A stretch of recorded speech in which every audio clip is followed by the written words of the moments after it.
बिस्मिल्लाहिर्रहमानिर्रहीम अस्सलाम वालेकुम। आज हम लोग अपना चैप्टर 1 का लेक्चर 1 स्टार्ट करने जा रहे हैं।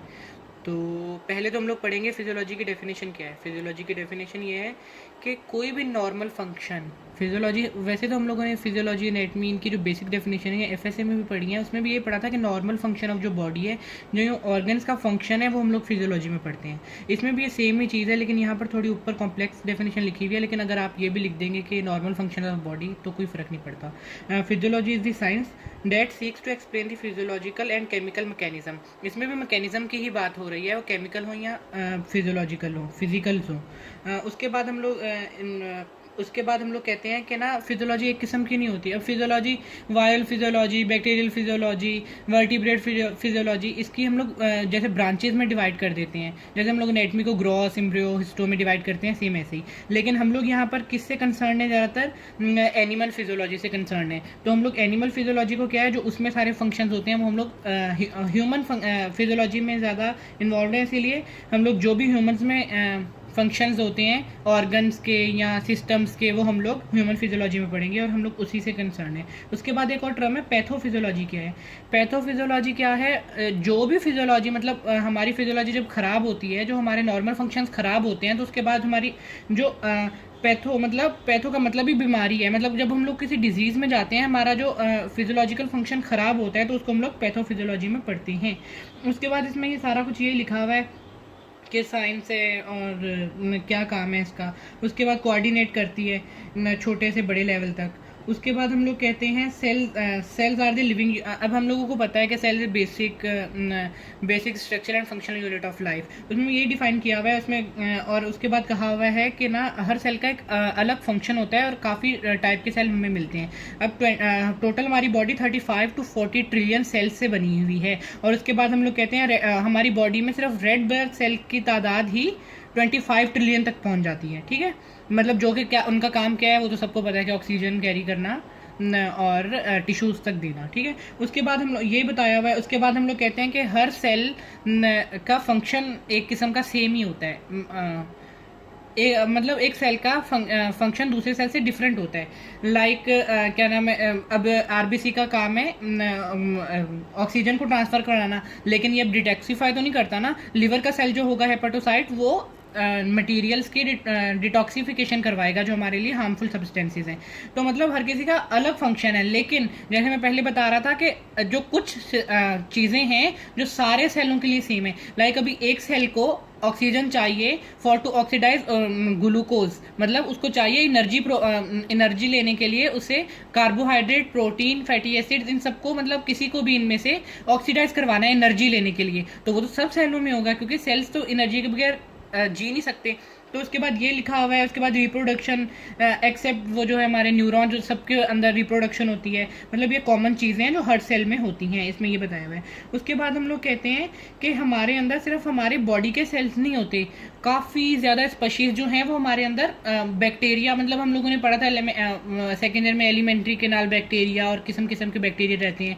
तो वो हमारे माउथ में, उसके बाद हमारे डाइजेस्टिव सिस्टम में, उसके बाद उसके बाद हमारे नोज़ में, गट में, माउथ में, स्किन में काफ़ी ज़्यादा माइक्रोब्स रहते हैं। तकरीबन हमारे जो गट में ही पता है 400 to 1000 स्पीशीज़ प्रेजेंट होती हैं। और उसके बाद हम लोग कहते हैं कि इनकी पूरी कम्युनिटीज़ को क्या करते हैं, जो बॉडी में हमारे में रहती हैं माइक्रो ऑर्गेनिज्म, उसकी पूरी कम्युनिटी को हम क्या कहते हैं, माइक्रोबायोटा। ठीक है, और जो कि क्या नाम है, डिजीज़ भी काज करवा सकते हैं।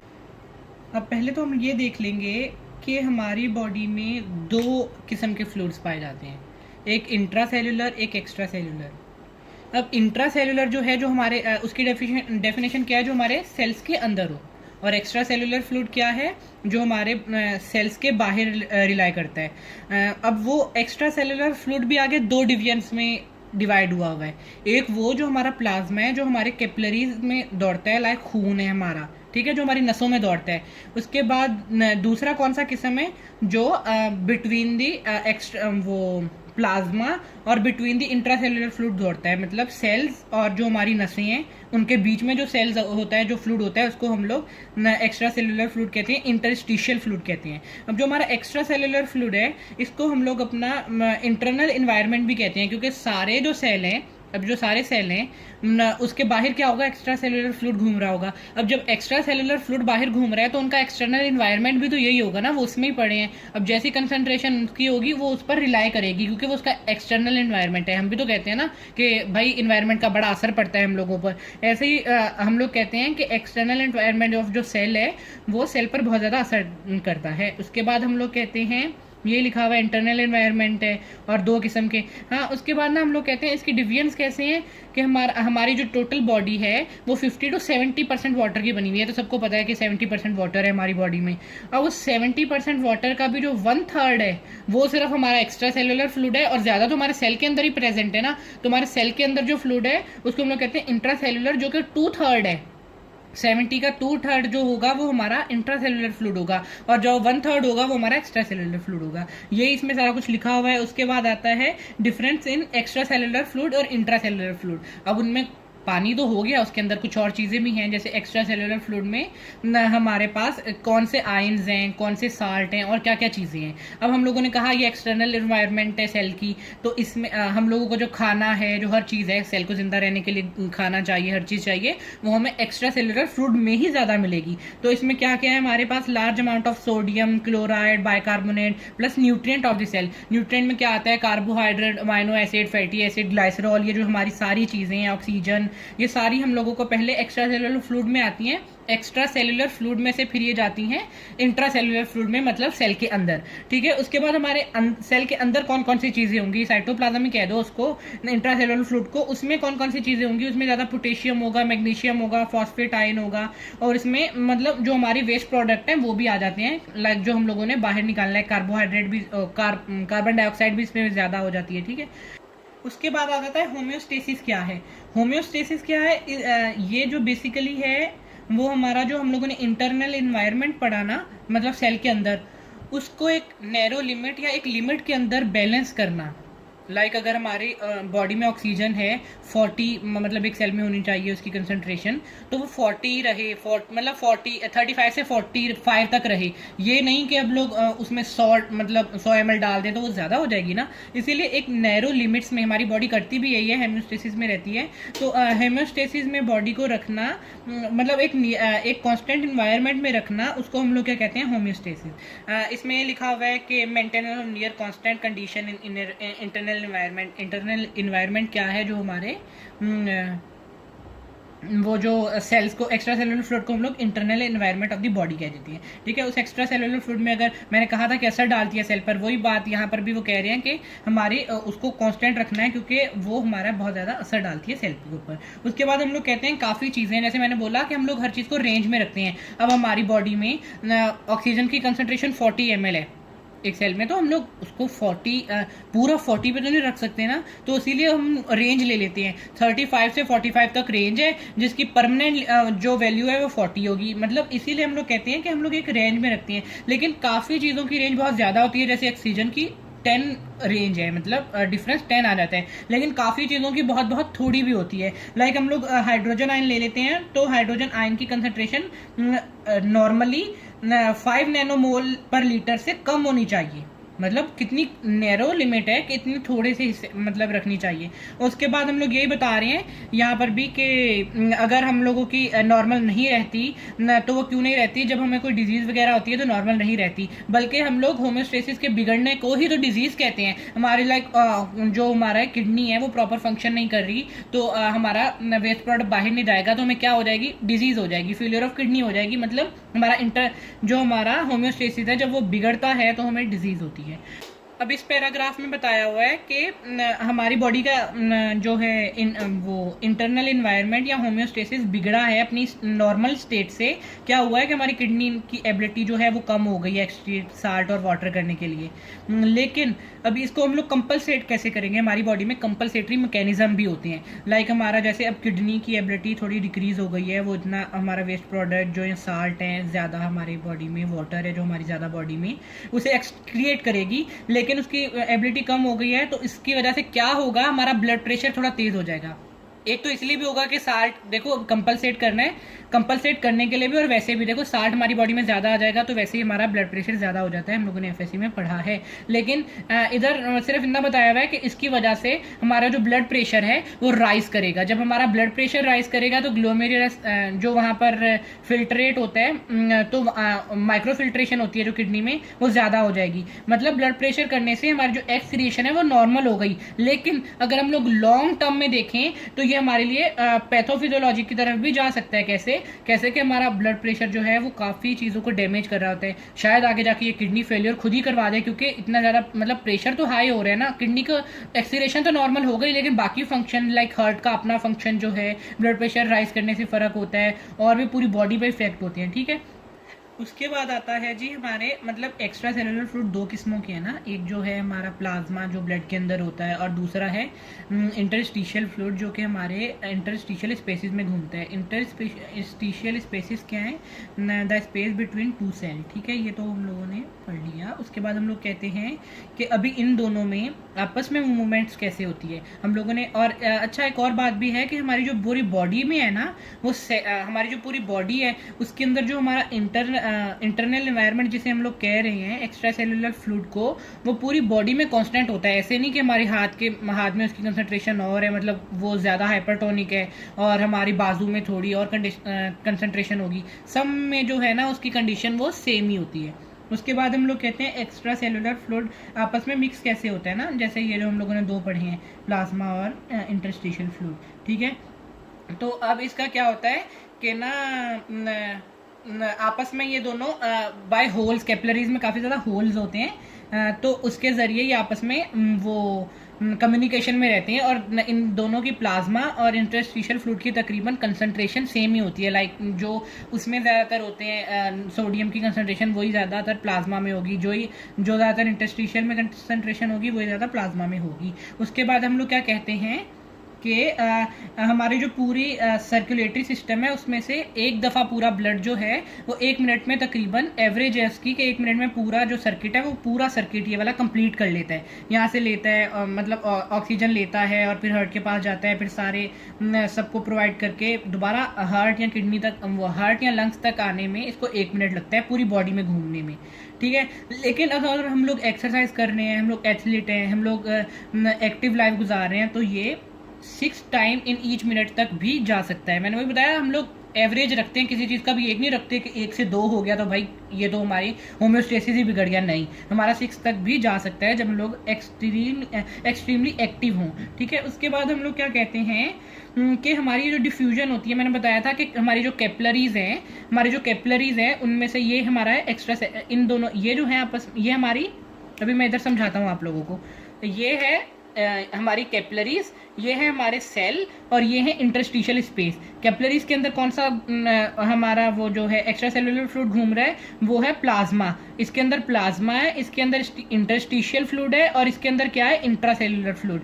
अभी इन तीनों को आपस में कांस्टेंट होना होता है। लाइक अभी कैपिलरीज जो है पहले वो अपना खाना और हर चीज़ जो है वो मतलब जो हम लोग और ऑक्सीजन वगैरह जो लंग से ला रही हैं, ब्लड में आ रही हैं, और वो एक्स्ट्रा सेलुलर फ्लूइड या का दूसरा पार्ट जो है इंटरस्टिशियल फ्लूइड उसमें कैसे जाएगा? बाय डिफ्यूजन प्रोसेस, क्योंकि इसमें होल्स होते हैं तो जब ब्लड इसमें से गुजरता है तो वो यहाँ पर अपना जो है मतलब इतने बड़े होल्स नहीं होते, जैसे मैंने बताया छोटे छोटे पोर्स होते हैं। तो जो प्लाज्मा की जो बड़ी प्रोटीन्स हैं वो तो ट्रांसफर नहीं हो पाती, लेकिन प्लाज्मा जो है जो उसकी ऑक्सीजन है, कुछ न्यूट्रिएंट्स हैं जो सेल के लिए, वो इसमें आ जाते हैं। तो अब वो जो इसमें आ जाते हैं फिर वो बाद में सेल के साथ ट्रांसपोर्ट होते हैं, वो बाद का मैकेनिज्म है। अभी सिर्फ इधर इतना बताया हुआ है। ठीक है, आप ये समझ गए कि यहाँ पर इंटरस्टिशियल फ्लूइड, यहाँ पर इंट्रासेलुलर फ्लूइड, यहाँ पर हमारा प्लाज्मा से जो है इंटरस्टिशियल फ्लूइड में पहले हमारे जो सारी चीज़ें ऑक्सीजन वगैरह आ जाती है और यहाँ से जो हमारी वेस्ट प्रोडक्ट है वो सारे कैपिलरीज में चले जाते हैं। ठीक है, उसके बाद हम लोग कहते हैं ये जो मूवमेंट है बाहर जाते हैं, हमारा जो प्लाज्मा बाहर आता है या जो चीज़ें बाहर आती हैं वो क्यों होती हैं? वो हमारी होती हैं बाय डिफ्यूजन क्यों होती है? असल में वो इसलिए होती है कि इनमें काइनेटिक मोशन होता है। काइनेटिक मोशन मतलब रैंडम काइनेटिक मोशन होता है। लाइक इसमें जो पार्टिकल्स होंगे वो डायरेक्शन में भी होंगे, ऊपर वाली डायरेक्शन में भी होंगे, इधर भी होंगे, इधर भी होंगे, लाइक हर डायरेक्शन में मूव कर रहे होंगे। जब हर डायरेक्शन में मूव करेंगे तो जो पोर्स हैं उनके जरिए हमारा प्लाज्मा बाहर आ जाएगा और ऐसे आपस में मिक्स होती रहती है और एक होमोजेनिटी रहती है एक्स्ट्रा सेलुलर फ्लूइड में। लाइक मैंने बताया था पूरी बॉडी में सेम रहता है, तो वही एक सेम रहने के लिए ये ज़रूरी होता है। उसके बाद हम लोग कहते हैं कि न्यूट्रिएंट्स जो हैं या जैसे हमारे होम्योस्टेसिस को कैसे कंट्रोल करते हैं सिस्टम्स, जैसे रेस्पिरेटरी सिस्टम है, गैस्ट्रोइंटेस्टाइनल ट्रैक्ट है, लिवर है, किडनीज हैं, ये हमारे होम्योस्टेसिस को कैसे कंट्रोल करती हैं या क्या चीज़ें मतलब हमारी बॉडी में इन और आउट करती हैं। अब रेस्पिरेटरी सिस्टम हमारे में कौन सी न्यूट्रिएंट्स या कौन सी चीज़ें देता है, और इसमें ये लिखा हुआ है कि हमारे जो है at the lung level blood आता है और उसमें फिर एल्व्यूलर जो मेम्ब्रेन है उधर से कार्बन डाइऑक्साइड उसमें चले जाते हैं और ऑक्सीजन, यहाँ पर सिर्फ ऑक्सीजन की बात की हुई है कि ऑक्सीजन वो पिकअप करता है और पूरी बॉडी को देता है। ये काम करता है रेस्पिरेटरी सिस्टम, एक ये काम करता है, ठीक है। उसके बाद गैस्ट्रो इंटेस्टाइनल सिस्टम का हमें क्या फ़ायदा है, इसका एक फ़ायदा है कि हम लोगों को लाइक न्यूट्रिएंट जो हम लोग लेते हैं कॉम्प्लेक्स फॉर्म में वो हमारे एब्जॉर्ब कहाँ जाके होते हैं, हमारे गैस्ट्रो इंटेस्टाइनल ट्रैक्ट के जाके स्मॉल इंटेस्टाइन में एब्जॉर्ब होते हैं और हम लोगों को न्यूट्रिएंट्स मिल जाते हैं, जैसे कि कार्बोहाइड्रेट हो गया, फैटी एसिड हो गया, अमाइनो एसिड्स हो गया ना, ये जो हमारी सारी चीज़ें हैं ये हमारे ब्लड में आ जाती हैं और हमारे फिर सेल को न्यूट्रिशन मिलती है। उसके बाद लिवर का क्या फंक्शन है, लिवर अभी लिवर जो हमारी सारी चीज़ें आई हैं गैस्ट्रो इंटेस्टाइनल ट्रैक्ट में से, कार्बोहाइड्रेट सारी पहले चीज़ें जाएंगी लिवर के पास। अब लिवर जो है हमारा मेटाबॉलिक सेंटर भी कहलाता है, हंड्रेड्स ऑफ फंक्शन करता है। इसका क्या काम है, सारी जो चीज़ें आ रही हैं गैस्ट्रोइंटेस्टाइनल ट्रैक्ट के उसको और अच्छी चीज़ों में कन्वर्ट करता है और कैपेबल चीज़ों में कन्वर्ट करता है। लाइक अभी बाहर से अमाइनो एसिड आए हैं तो उसको अपनी मतलब बॉडी की प्रोटीन में कन्वर्ट कर देगा या वो अपने पास संभाल के रख लेगा, स्टोर भी है एक, संभाल के रख लेगा, जब भी बॉडी को नीड पड़ेगी तो वो उसको यूज़ करने के लिए बाहर निकाल देगा इन दी वो ब्लड में। उसके बाद हम लोग क्या कहते हैं कि लिवर, अब लिवर का एक और काम भी है कि हमारी बॉडी में टॉक्सिक सब्सटेंस आते हैं, हम लोग दवाई खाते हैं उसमें भी टॉक्सिक होता है, तो वो सारा जो है वो डिटॉक्सीफाई होता है लिवर के अंदर और एक इसका ये भी फंक्शन है। उसके बाद हम लोग क्या कहते हैं कि क्या नाम है मस्क्यूलो, इन्होंने मस्क्यूलो स्केलेटल सिस्टम को भी होम्योस्टेसिस के अंदर ही डाल दिया है। भाई वो क्यों यार, ये भी तो हम लोगों को देखो होम्योस्टेसिस में ही रहने के लिए हेल्प करता है ना। जैसे हम लोगों को अगर कोई मुश्किल है, कोई हम पर आफत आ गई है, हम लोगों को भागना है तो वो भी होम्योस्टेसिस के अंदर ही है ना, तो वो भी और या फिर हम लोगों को अपने खाना ढूंढने के लिए कहीं निकलना है तो वो सारा मस्क्यूलो स्केलेटल सिस्टम ही करता है और ये हमारी बॉडी को बैलेंस करने के लिए हेल्प करता है। उसके बाद हम लोग दूसरा क्या कहते हैं, रिमूवल ऑफ वेस्ट प्रोडक्ट। अब वो तो हम लोगों ने था कि हमारी बॉडी में आ मतलब चीज़ें आ कैसे रही हैं, अब उसके बाद बॉडी से जा कैसे रही हैं, रिमूवल। अब रिमूवल ऑफ कार्बन डाइऑक्साइड कहाँ से होता है, बाय लंग्स से होता है। जैसे हम लोगों ने पढ़ा था ऑक्सीजन आई है, ऐसे ही वहाँ से एल्व्यूलर से रीजन से हमारी जो कार्बन डाइऑक्साइड है डिफ्यूज हो जाएगी इनटू दी एल्व्यूलाई और हम लोग एक्सपायरेशन के दौरान उसको बाहर एक्सहेल कर देंगे। उसके बाद आते हैं किडनी। अब किडनी का क्या फंक्शन है वो भी पढ़ा था हमारा, लाइक हमारी बॉडी में बहुत ज़्यादा नाइट्रोजीनियस वेस्ट प्रोडक्ट बनते हैं क्योंकि हमारे अंदर प्रोटीन या कोई भी नाइट्रोजीनियस वेस्ट प्रोडक्ट स्टोर नहीं हो पाता। लाइक हमारी बॉडी में ग्लूकोज स्टोर हो जाता है लेकिन प्रोटीन स्टोर नहीं होता, तो वहाँ उसका नाइट्रोजन हिस्सा कहाँ पर जाता है, वो हमारा लिवर में यूरिया या यूरिक एसिड में कन्वर्ट हो जाता है। उसके बाद यूरिया और यूरिक एसिड तो हमारी बॉडी के लिए टॉक्सिक हैं, फिर इसको एक्सक्रिएट करने के लिए वो हमारे किडनी के पास जाते हैं, मतलब ब्लड हमारा किडनी के पास जाता है और किडनी उसको फिल्टर आउट करके एक्सक्रिएट करवा देते हैं इनटू दी यूरिन फॉर्म। और यूरिन में हमारा काफ़ी ज़्यादा पानी होता है, 95% वाटर होता है, जो हमारा बॉडी में ज़्यादा वाटर हम लोग लेते हैं उसको एक्सक्रिएट करवाता है, जो ज़्यादा साल्ट्स होते हैं उसको वो एक्सक्रिएट करवाता है, तो किडनी हमारी एक्सक्रिएशन में हेल्प करती है। उसके बाद हम लोग क्या कहते हैं, गैस्ट्रोइंटेस्टाइनल ट्रैक्ट, ये भी तो हमारी एलिमिनेशन करवाता है ना वेस्ट प्रोडक्ट्स की। वो क्या, जैसे हम लोग खाते हैं काफ़ी वेस्ट मतलब काफ़ी जो चीज़ें हैं वो एक्स्ट्रा खा लेते हैं, जो एक्स्ट्रा चीज़ें हैं अनडाइजेस्टेड मटीरियल है जिसकी हमें ज़रूरत नहीं है, वो जो है हमारा गैस्ट्रोइंटेस्टाइनल ट्रैक्ट में से एलिमिनेटेड हो जाती है इन दी फॉर्म ऑफ फीसेस। उसके बाद हम लोग कहते हैं लिवर तो हम लोगों ने पीछे भी पढ़ा कि वो कैसे वो एक्सक्रीशन या removal of metabolic and products करवाता है, कि हमारे जो टॉक्सिक मटीरियल है उनको मतलब एक्सक्रिएट करवाने में मदद करता है। एक तो उनको डिटॉक्सीफाई करवाता है, डिटॉक्सीफाई करवाने के बाद उनको बॉडी से निकालता है। लाइक हमारी बॉडी में जो ब्लू रिबन मतलब रेड ब्लड सेल डिस्ट्रॉय होते हैं, उसके बाद जो उनमें से दो पिगमेंट्स बनती हैं, ब्लू रूबिन और ब्लू वर्डिन, उसको फिर वो एक्सक्रिएट करवाता है थ्रू दी एक्सक्रिएटरी सिस्टम या फिर गैस्ट्रो इंटेस्टाइनल सिस्टम के थ्रू वो एक्सक्रिएट करवा देता है, इसीलिए लीवर को हम लोग removal of metabolic and products में गिनेंगे। उसके बाद हम लोग आते हैं रेगुलेशन ऑफ बॉडी फंक्शंस। अभी भाई ये बॉडी फंक्शन जो हमारे मैंने कहा था कि हमारी बॉडी को एक रेगुलेशन सिस्टम है हमारी बॉडी में, जो कि एक मतलब लिमिट्स में रखता है हर कंसंट्रेशन को। तो वो कैसे वर्क करता है, वो मतलब किन किन सिस्टम्स पर वो मुनहसिर है। तो अभी हम लोग पढ़ते हैं सबसे पहले नर्वस सिस्टम। नर्वस सिस्टम मतलब इसमें ये जो चैप्टर है इसमें हर चीज़ की इंट्रोडक्शन दिया हुआ है ना। अब नर्वस सिस्टम है, उसमें क्या है, मेनली 3 किस्म के सेल्स होते हैं या 3 किस्म के पोर्शंस होते हैं। सेंसरी, जिसमें से हम लोग इंफॉर्मेशन हमारी बॉडी में आती है, सेंट्रल नर्वस सिस्टम जो कि उसे समझता है और फिर जो हम लोगों ने रिस्पॉन्स देना है उसका बताता है, और मोटर आउटपुट वो है जिसके ज़रिए हमारी जो है वो responses from brain to the हमारे जो इफेक्टर्स हैं उन तक पहुंचती है।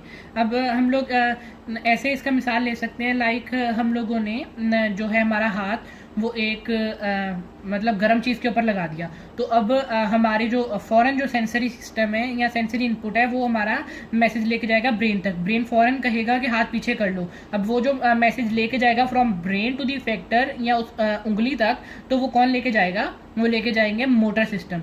ठीक है, उसके बाद ये 3 किस्म आ गए, और उसके बाद ऑटोनोमिक सिस्टम भी होता है। ये तो हो गया हमारा वॉलेंट्री सिस्टम। जो इनवॉलेंट्री है, जैसे हार्ट हम लोग हमारे कंट्रोल में तो नहीं है ना, उसके बाद हम लोग जब सांस लेते हैं सोते वक्त, वो हमारे कंट्रोल में तो नहीं है ना, वो सारे ऑटोनोमिक सिस्टम में आते हैं।